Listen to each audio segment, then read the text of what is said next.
नमस्कार दोस्तों, हमारे चैनल पर आपका स्वागत है। नीलम अभी तैयार होकर घर से निकल ही रही थी कि उसकी सास जयंती जी ने उन्हें टोकते हुए कहा, बहू कहाँ जा रही हो? नीलम ने बहुत ही विनम्रता से जवाब दिया, माँ जी, पापा की तबीयत बहुत खराब है। माँ बहुत ज़्यादा घबरा रही है, उन्हें देखने जा रही हूँ। यह कहकर नीलम बिना जवाब का इंतजार किए ही घर से बाहर निकल गई। जयंती जी को उसका व्यवहार अच्छा नहीं लगा, लेकिन पिता की बीमारी की खबर सुनकर वे चुप रह गई। नीलम जल्दी से अपने मायके पहुंची तो देखा पापा का खांसी की वजह से बुरा हाल हो रखा है। उसने माँ से कहा, मैंने आपसे पहले ही कहा था कि पापा को किसी अच्छे डॉक्टर को दिखा लेते हैं। खांसी बढ़ती जा रही है, लेकिन आप दोनों किसी की सुनते नहीं हो। माँ, तुम पापा को संभालो, मैं ऑटो लेकर आती हूँ। हम पापा को बड़े हॉस्पिटल में ले चलेंगे। नीलम अपने पापा को लेकर अस्पताल पहुँच गई। वहाँ डॉक्टर ने उन्हें एक इंजेक्शन लगा दिया, जिससे उन्हें कुछ आराम मिला। डॉक्टर ने नीलम से कहा, देखो, अभी तो हम इन्हें एडमिट कर रहे हैं, कल इनके सारे टेस्ट करेंगे, इसके बाद ही ठीक से इलाज शुरू हो पाएगा।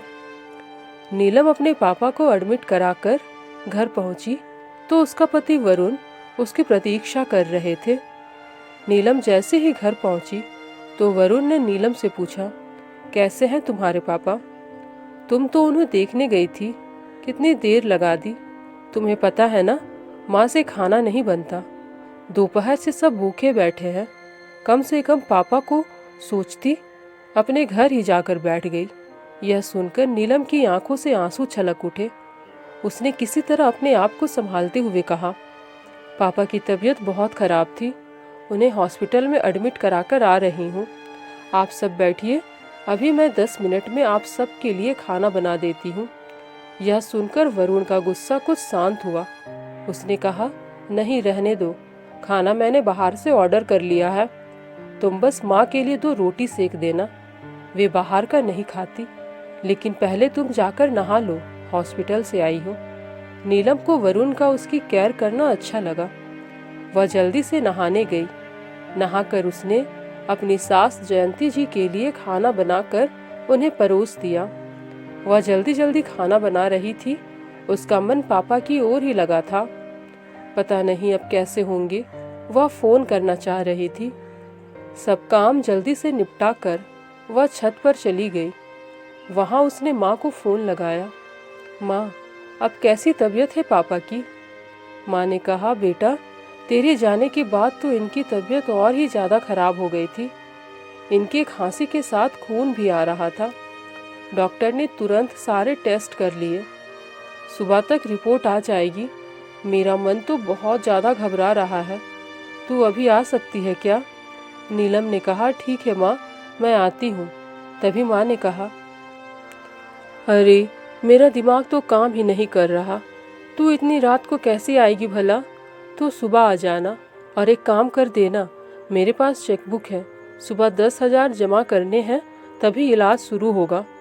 तू मेरे से चेक लेकर बैंक से पैसे निकाल कर यहाँ जमा करा देना। कुछ देर बात करके नीलम नीचे आ गई। उसने देखा सब सोने जा चुके थे। वह रसोई में जाकर काम निपटाने लगी। आज उसे अपना बचपन याद आ रहा था। उसके पापा कहा करते थे, मेरे बेटा नहीं है तो क्या हुआ, बेटी है ना, इसे मैं इस काबिल बनाऊंगा कि यही मेरा बेटा बनेगी। आज अपने आप को बहुत लाचार मान रही थी नीलम। काश वह लड़का होती तो कम से कम इस समय अपने पापा का ख्याल तो रख सकती थी। किसी तरह सारे काम निपटाकर वह सोने चली गई, लेकिन आंखों में नींद कहाँ थी। उसने देखा वरुण गहरी नींद में सो रहे थे। अगले दिन वह सुबह जल्दी उठ गई। सबके लिए नाश्ता बनाकर वरुण का लंच पैक करके वह निकलने के लिए तैयार हो रही थी। तभी उसकी नज़र अलमारी में रखे 10,000 रुपये पर पड़े, जो वरुण ने उसे घर खर्च करने के लिए दिए थे। नीलम ने सोचा, फिर कुछ सोचकर पैसे पर्स में रख लिए और हॉस्पिटल पहुंच गई। वहां उसने पैसे जमा कर दिए। पापा के पास पहुंची तो देखा पापा कुछ ठीक लग रहे थे। वे नीलम को देखकर मुस्कुरा दिए। तभी माँ ने कहा, बेटा यह चेक ले जा, बैंक से पैसे निकाल कर जमा करा दे, तभी इनकी रिपोर्ट मिलेगी। नीलम ने कहा, माँ इसकी कोई ज़रूरत नहीं है, मैंने पैसे जमा करा दिए थे, अभी घर जाऊंगी तो बैंक से पैसे निकाल लूंगी, पापा का इलाज अभी शुरू हो जाएगा। यह सुनकर माँ ने कहा, अरे बेटा तूने यह क्या किया, तेरे ससुराल वालों को पता लगेगा तो ना जाने तुझे कितना भला बुरा सुनाएंगे। इस पर नीलम बोली, माँ तुम चिंता मत करो, मेरे पास घर खर्च के पैसे थे, अभी बैंक से निकाल कर वापस रख दूंगी, मुझे शाम को जाना है शॉपिंग करने वरुण के साथ। नीलम कुछ देर वहां रुककर चेक लेकर बैंक पहुंची तो देखा तो बैंक बंद था। आसपास पूछने पर पता चला कि चौथा शनिवार होने की वजह से बैंक बंद है और अब सोमवार को खुलेगा बैंक। यह जानकर नीलम के पैरों तले जमीन खिसक गई। वह सोचने लगी कि कहीं अगर वरुण को पता लग गया कि घर खर्च के पैसे मैं मायके दे आई तो उसका जीना मुश्किल हो जाएगा।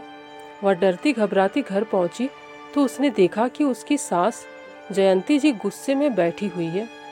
जयंती जी बोली, बहू यह सब क्या है, रात को हमने बाहर का खाना खा लिया, सुबह से तुम फिर गायब हो गई, अगर दोनों टाइम बाहर का खाना खाएंगे तो हम सब बीमार पड़ जाएंगे। तुम क्या चाहती हो कि तुम्हारे सारे ससुराल वाले भी उसी अस्पताल में एडमिट हो जाएं जिसमें तुम्हारे पापा एडमिट है? यह सुनकर नीलम रुआसी आवाज में बोली, नहीं नहीं माँ जी, ऐसा मत कहिए, मैं अभी खाना बना देती हूँ। कहकर नीलम तेजी से काम में लग गई। नहा धोकर फटाफट खाना बनाकर सास ससुर को खिला दिया। इधर उसे पापा की चिंता थी, उधर उसे वरुण के गुस्से का डर, जब उसे पता लगेगा कि घर खर्च के पैसे मैंने कहीं और खर्च कर दिए। शाम को ऑफिस से आते ही वरुण ने शॉपिंग के लिए चलने को कहा। नीलम ने उसे कमरे में ले जाकर सारी बातें बता दी। यह सुनकर वरुण का गुस्सा 7वें आसमान में चला गया। उसने कहा, यह अच्छा है, मैं इसीलिए बिना भाई की बहन से शादी नहीं करना चाहता था। आज वही हुआ जिसका डर था। मेरी कमाई अपने माता पिता पर लुटाती रहो, अब क्या मेरे घर वाले भूखे रहेंगे? यह सुनकर नीलम के सब्र का बांध टूट गया। उसने कहा, मैंने सिर्फ 1 दिन के लिए पैसे लिए हैं, सोमवार को बैंक खुलते ही पैसे वापस कर दूंगी। और रही बात बिना भाई की बहन से शादी करने की, तो वो तुमने इसलिए की थी कि इकलौती बेटी की सारी जायदाद तुम्हें मिल जाए। आज मेरे पापा हॉस्पिटल में हैं, मैं डर डर कर उन्हें देखने जाती हूँ। घर आते ही सब मुझे उल्टा सीधा सुनाने लगते हैं, जैसे अपने पापा के पास जाकर मैंने कोई गुनाह कर दिया हो। क्या मेरे माता पिता आपके कुछ नहीं लगते? जब से ब्याह कर आई हूँ, आपके माता पिता को अपना माता पिता मानकर दिन भर उनकी सेवा में लगी रहती हूँ। मैं अभी अपनी माँ के पास जा रही हूँ, अपने पापा को अकेले मैं नहीं छोड़ सकती।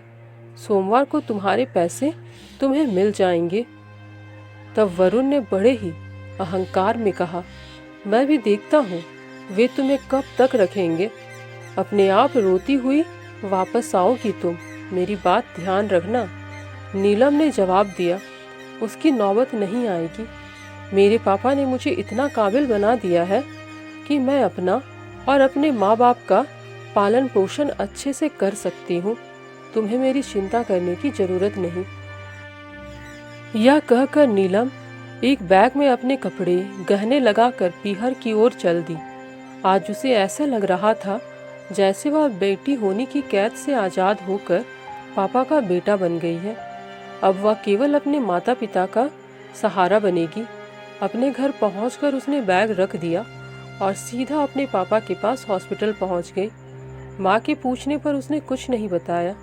उसने कहा, चिंता मत करो माँ, वरुण ने मुझे यहाँ रहकर पापा की देखभाल करने के लिए कहा है। यह सुनकर माँ बहुत खुश हुई। अगले दिन पापा की रिपोर्ट आ गई। उसमें लंग्स में इन्फेक्शन था।